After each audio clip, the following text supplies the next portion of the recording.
กิจกรรมสวดมนต์ความเพียร3สิ่งภาเพียรครั้งที่58วันที่27มิถุนายนพุทธศักราช2569 EP ที่2สาระอริยธรรม6อย่างทำเป็นที่ตั้งแห่งความให้เรารู้สึกเรียกว่าสาระอริยธรรมมี6อย่างคือ1เข้าไปตั้งกายกรรมประกอบด้วยเมตตาในเพื่อนผู้ศึกษาเมตตาทั้งตอนนั้นรับหลังคือช่วยปลดปล่อยกิจธุระของเพื่อนกันด้วยกายมีพยายามพิสูจน์ใครเป็นต้นด้วยจิตเมตตา2เข้าไปตั้งวจีกรรมประกอบด้วยเมตตาในเพื่อนผู้ศึกษาเมตตาทั้งตอนนั้นรับหลังคือช่วยกดความในกิจธุระของเพื่อนกันด้วยวาจาเช่นกล่าวสั่งสอนด้วยจิตเมตตา 3เข้าไปตั้งมโนกรรมประกอบด้วยเมตตาในเพื่อนพิสุทธิ์สามเณรทั้งต่อหน้าและรับหลังคิดแต่สิ่งที่เป็นประโยชน์แก่เพื่อนกัน4แบ่งปันรับ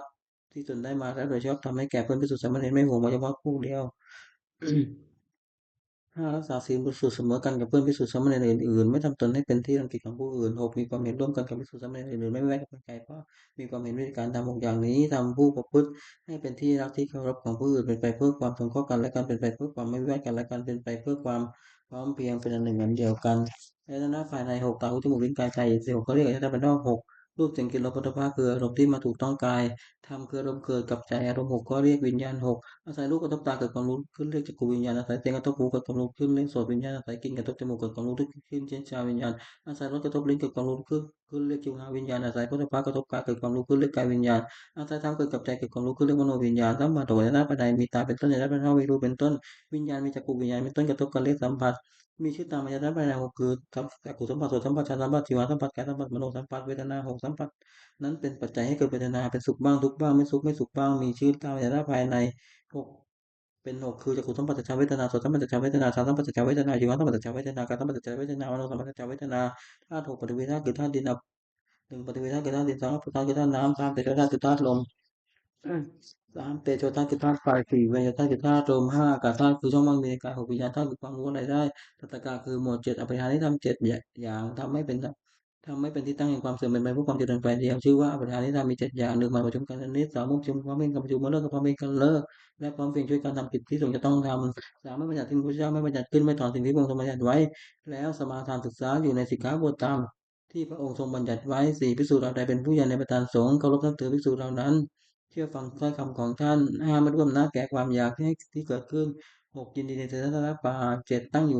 ว่าตั้งใจอยู่ว่าเพื่อนภิกษุสามเณรซึ่งเป็นผู้มีศีลยังไม่มาสู่อาวาสขอให้มาที่มาแล้วขออยู่เป็นสุขทำ7 อย่างนี้ตั้งอยู่ในผู้ใดนั้นผู้นั้นไม่มีความเสื่อมเลยเป็นแต่ความเจริญฝ่ายเดียวอริยทรัพย์7ทรัพย์คือคุณความดีที่มีอยู่เท่านั้นอย่างประเสริฐได้ทรัพย์มี7 อย่างคือ1ศรัทธาเชื่อในสิ่งที่ควรเชื่อ2เป็นสักการวาจาใจให้3มีดีความละอายต่อบาปทุจริต4อดปางและร่วมกดต่อบาป5เบาสัจจาความเป็นคนได้ยินได้ฟังมากคือจำสัตตรู้4ศิลปะวิทยามาก6จากข้าสละให้ปันสิ่งของตนแก่คนที่ควรให้ปัน5ปัญญารอบรู้สิ่งที่เป็นประโยชน์และไม่เป็นประโยชน์สัพพุริธรรม7 อย่างธรรมของสัตตบุรุษเรียกว่าสัพพุริธรรมมี7 อย่าง1ธรรมัญญุตาความเป็นผู้รู้จักเหตุเช่นรู้ว่าสิ่งนี้เป็นเหตุแห่งสุขสิ่งนี้เป็นเหตุแห่งทุกข์2อตัญญุตาความเป็นผู้รู้จักผลที่รู้ว่าสุขเป็นผลในเหตุนี้ทุกข์เป็นผลในเหตุนี้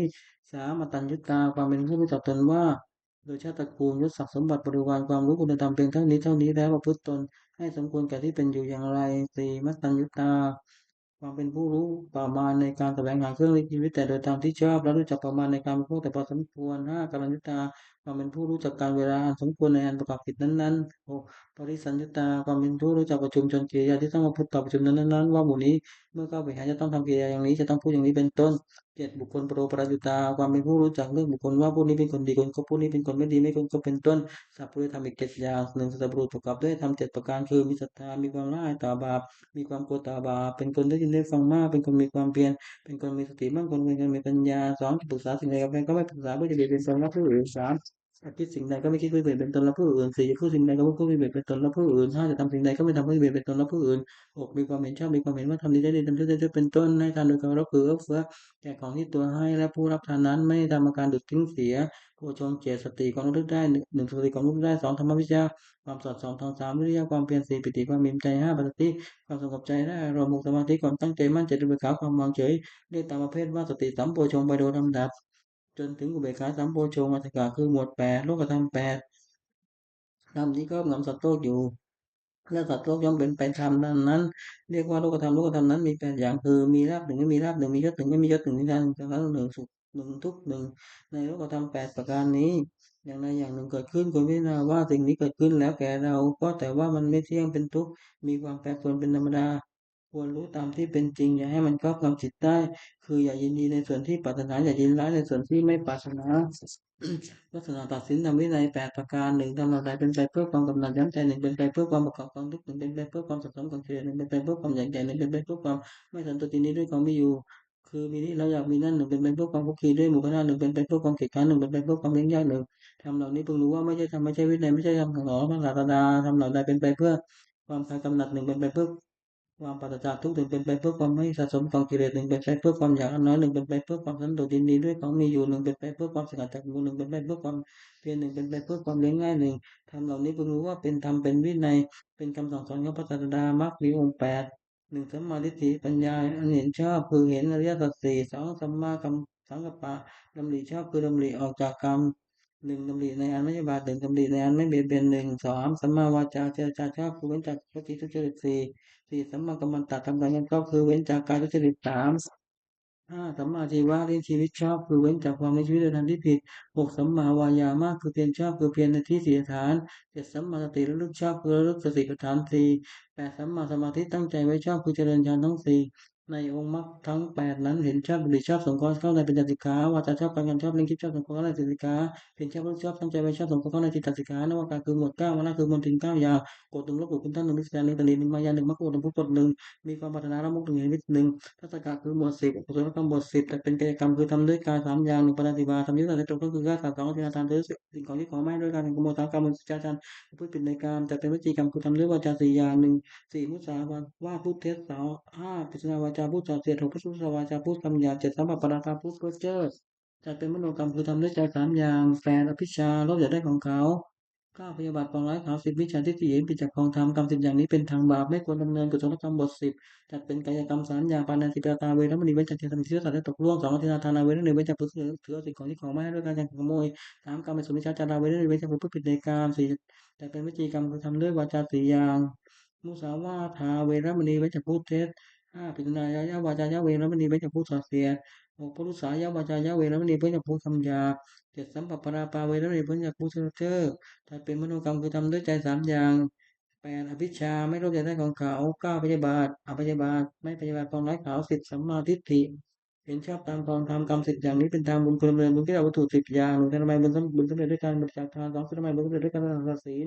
3ทำไมบุญสำเร็จด้วยการเจริญภาวนา4อปัจจยนามัยบุญสำเร็จด้วยการประพฤติทำตนแก่ผู้ใหญ่5เวยาวัจจะไมยบุญสำเร็จด้วยการช่วยสงฆ์ก่อนในกิจที่ชอบ6ปฏิทานนามัยบุญสำเร็จด้วยการให้ส่วนบุญ7ปตานุโมทนาไมยบุญสำเร็จด้วยการอนุโมทนาส่วนบุญ8ธรรมะสวนาบุญสำเร็จด้วยการฟังธรรม9ธรรมะเทศนาไมยบุญสำเร็จด้วยการแสดงธรรม10ที่จุดทุกธรรมทำความเห็นให้ตรงทำที่บรรชิตควรพิจารณา110 อย่า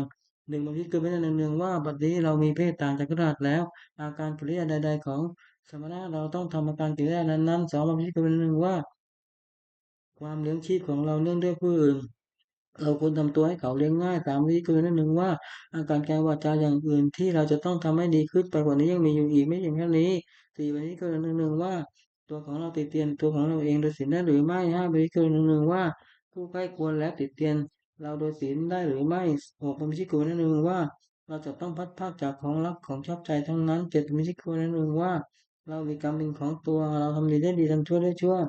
8วิธีคือ1ว่ามันคือล่วงไปแบบนี้เราทำอะไรอยู่9วิธีคือ1ว่าเรายินดีในที่สงัดหรือไม่10เป็นวิธีคือ1ว่าคุณพิเศษของเรามีอยู่หรือไม่ที่จะให้เราไม่เป็นผู้เก้อเขินในเวลาเพื่อนมาพิถามในการภายหลังหน้าแต่การทำคือทำที่พึ่ง10 อย่าง1ศีลสักกาวาจาใจเรียบร้อย2บางสัจจะความเป็นผู้ได้สดับรับความมาก3คะแนนมิตรตาความเป็นผู้มีเพื่อนดีงาม4โสวัจตาความเป็นผู้ว่าง่ายสอนง่าย5กินในยุสสตาความเป็นขยันช่วยเอาใจใส่ในกิจที่รักของเพื่อนพิสุทธิ์สามเณร6ธรรมกามตาความใคร่ในธรรมที่ชอบ7วิริยะความเพียรจะเอา เพื่อความเพียรเพื่อจะละความชั่วประพฤติความดี8สันโดษยินดีด้วยพระนุภาพห่มอาหารที่นอนที่นั่งและยาตามมีตามได้9สติทำการที่ได้ทำและคำพูดแล้วไม่นานได้10ปัญญารอบรู้ในกองสังขารตามเป็นจริงอย่างไรคาถาวัตถุคือถ้อยคำที่คนพูด10 อย่าง1อภิเษกคาถาถ้อยคำที่ชักนำให้มีความปรารถนาน้อย2คำตุติกถาถ้อยคำที่ชักนำให้สันโดษยินดีด้วยปัจจัยตามมีตามได้3ปวิเวกคาถาถ้อยคำที่ชักนำให้สงัดกายสงัดใจ4สังฆกถาถ้อยคำที่ชักนำให้ละคนด้วยหมู่5วิทยาธรรมภาคคาถาถ้อยคำที่ชักนำให้ปรารบความเพียร6ศีลกถาถ้อยคำที่ชักนำให้ตั้งอยู่ในศีล7สมาธิกถาถ้อยคำที่ชักนำให้ทำให้ใจให้สงบ8ปัญญากถาถ้อยคำที่ชักนำ ให้เกิดปัญญาสิบเก้าวิมุตติสักการะถ้อยคำที่ชักนำให้ทำใจให้เป็นจักกิเลสสิบวิมุตติสักการะถ้อยคำที่ชักทำให้เกิดความรู้ความเห็นในความ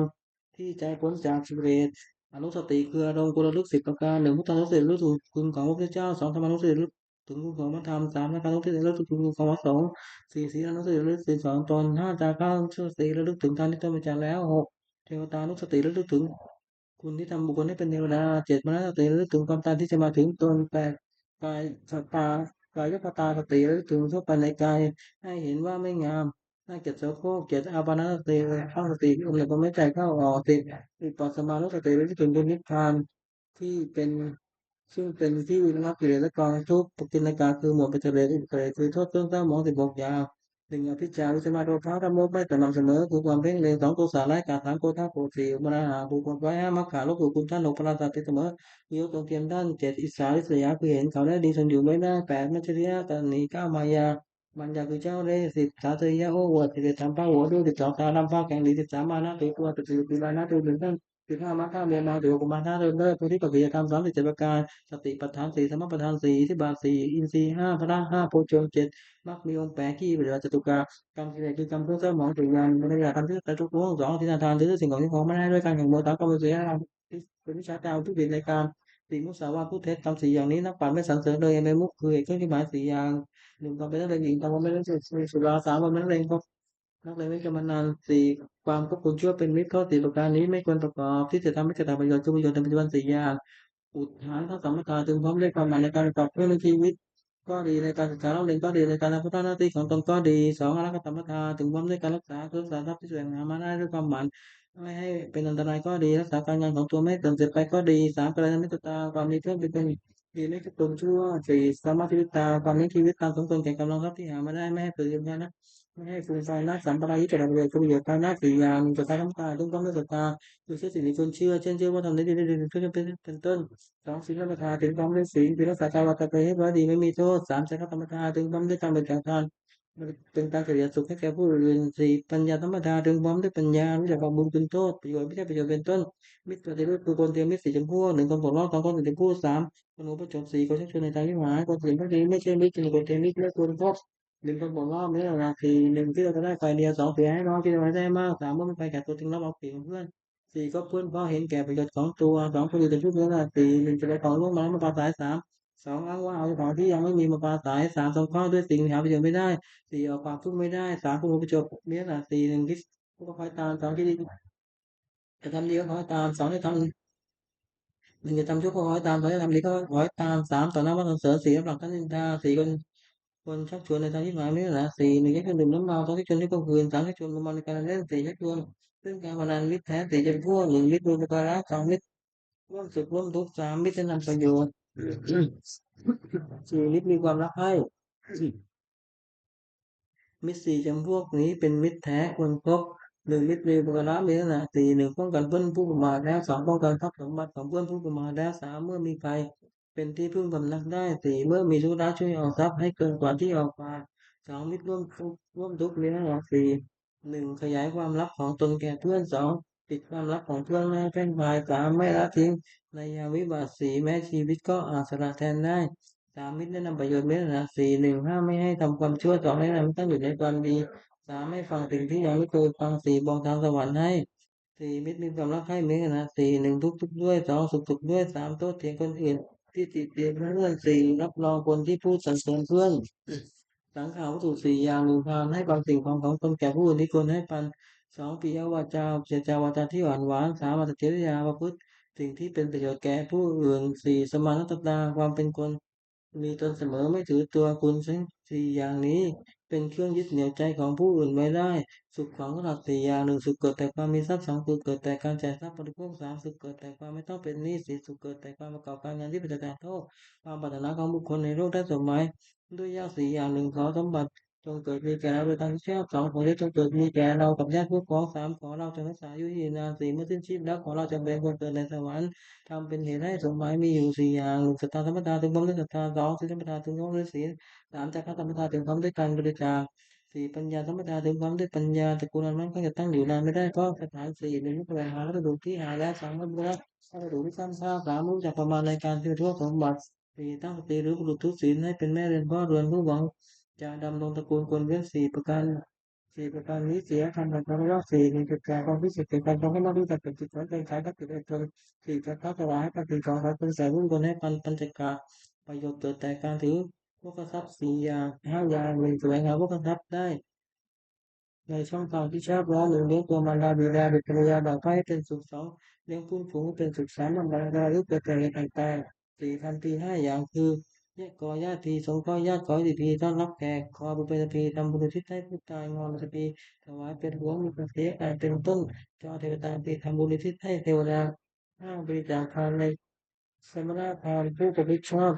สี่ห้าหนึ่งปาณาติปาตาเวรมณีเว้นจากคำนี้โดยตัวทั่วของพระนามเลยเว้นจากเสียสิ่งของเอาให้ด้วยการหลังขโมยสามทำให้สุชาจาราเวรเว้นจากประพฤติผิดในกามสี่มุสาวาทาเวรเว้นจากพูดเท็จห้าสุราเมรยมัตตาภานาเวรเว้นจากเดินและเมาคือสุราและเมรัยเป็นที่ตั้งแห่งความประมาทศีลห้าประการนี้ก็ต้องหัดควรรักษาเป็นนิจมิจฉาวนิจฉาคือการค้าขายไม่ชอบทำห้าอย่างหนึ่งค้าขายเพื่อนบ้านสองค้าขายมนุษย์สามค้าขายทัดเป็นสำหรับข้าวผู้เป็นอาหารสี่ค้าขายน้ำเมาห้าค้าขายยาพิษ การค้าขายห้าอย่างนี้เป็นข้อห้ามอุบาสกไม่ให้ประกอบสมบัติของอุบาสกห้ามประการหนึ่งประกอบด้วยศรัทธาสองมีศีลบริสุทธิ์สามให้ศีลมงคลตื่นสาวคือชื่อกรรมไม่เกื้อมงคลสี่ไม่แสวงหาเกียรติบุญนอกพุทธศาสนาห้าบำเพ็ญบุญแต่ในพุทธศาสนาอุบาสกพึงตั้งอยู่ในสมบัติห้าประการและเว้นจากวิบัติห้าประการซึ่งวิ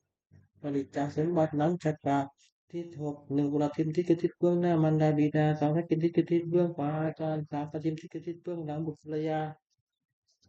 สี่ดวงอาทิตย์คือทิศเบื้องซ้ายมิดเหตุทิศห้าเหตุทิศคือทิศเบื้องต่ำบ่าวหกพลังทิศคือทิศเบื้องบนพระมหาหนึ่งพลังทิศคือทิศเบื้องหน้ามารดาบิดาบุตรผู้มุงด้วยสถานะหนึ่งท่านได้เล็งมาแล้วเลี้ยงท่านตอบสองทำกิจของท่านสามมงคลสกุลสี่ประพฤติตนให้เป็นคนควรรับทรัพย์มรดกห้าเมื่อท่านล่วงลับไปแล้วทำบุญอุที่ท่านมารดาบิดาได้มีจริงใจได้มีความบุตรด้วยสถานะหนึ่งห้ามไม่ให้ทำความชั่วสองให้ตั้งอยู่ในความดีสามให้ศึกษาคือระดับวิทยาสี่หาปัญญาที่สมควรให้ห้ามมอบทรัพย์ให้ในสมัยสองถ้าเขียนที่ทิศเบื้องขวาอาจารย์ติดประมูลด้วยสถานะหนึ่งด้วยผู้รอรับ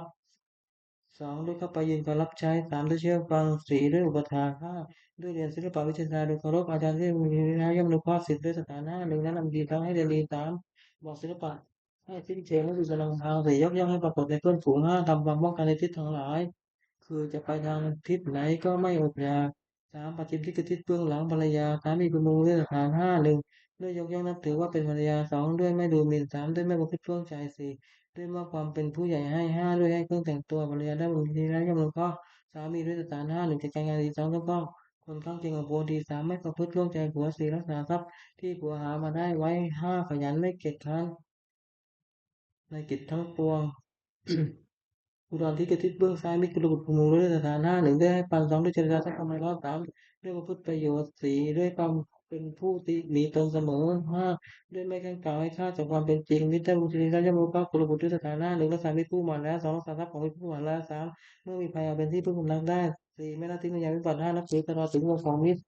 เหตุที่จะทิศเบื้องต่ำบ่าวนายพึงทรงด้วยสถานห้าหนึ่งด้วยจัดการงานและทำตามสมควรแก่กำลังสองด้วยให้อาหารและรางวัลสามด้วยรักษาพยาบาลในเวลาเจ็บไข้สี่ด้วยแจกของตั้งแต่ประทานให้กินห้าด้วยก่อนในสมัยบ่าวได้บรมีและมีข้อนายด้วยสถานห้าหนึ่งลุกขึ้นทำการงานสองงานสองด้วยการติดหลังนายสามถือเอาแต่ของที่นายให้สามสี่ทำการงานให้ดีขึ้นห้านำคุณของนายสรรเสริญในที่นั้นหกบริสุทธิ์คือทิศเบื้องบนทำรับพาคุณบุตรคุณมีด้วยสถานห้าหนึ่งด้วยใจกรรมคือทำอะไรประกอบด้วยเมตตาสอนวิธีกรรมคือพูดอะไรประกอบด้วยเมตตา สามด้วยมโนกรรมคิดอะไรประกอบด้วยเมตตาสี่ด้วยความเป็นผู้ไม่ปิดประตูคือไม่ได้ห้ามเข้าบ้านเรือนห้าด้วยมิตรสารสมณธรรมได้มุชีได้มนุเคราะห์บุรุษด้วยสถานหกหนึ่งห้าไม่กระทำเพื่อต่อให้ตั้งอยู่เราดีสามมนุเคราะห์ด้วยน้ำใจงามสี่ให้ด้วยความสิ่งที่ไม่เคยฟังห้าทำสิ่งที่เคยฟังแล้วให้แจำหกบอกความสวรรค์ห้า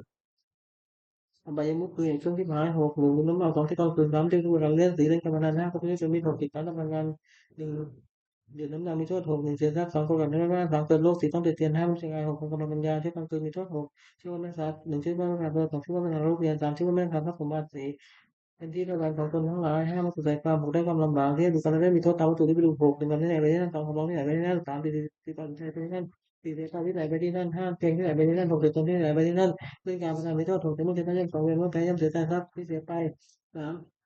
มรับจันทร์หมายตีไม่ควรเพื่อเพิ่มความห้าเป็นที่มีประมาณของเพื่อนหกไม่มีใครประสงค์จะแต่งงานด้วยห้าคบคนที่เป็นมิตรมีโทษตามบุคคลที่คบหกหนึ่งเราไม่เป็นเรื่องในการพนันเราไม่เล่นแค่ชู้สาวเราไม่เล่นเรา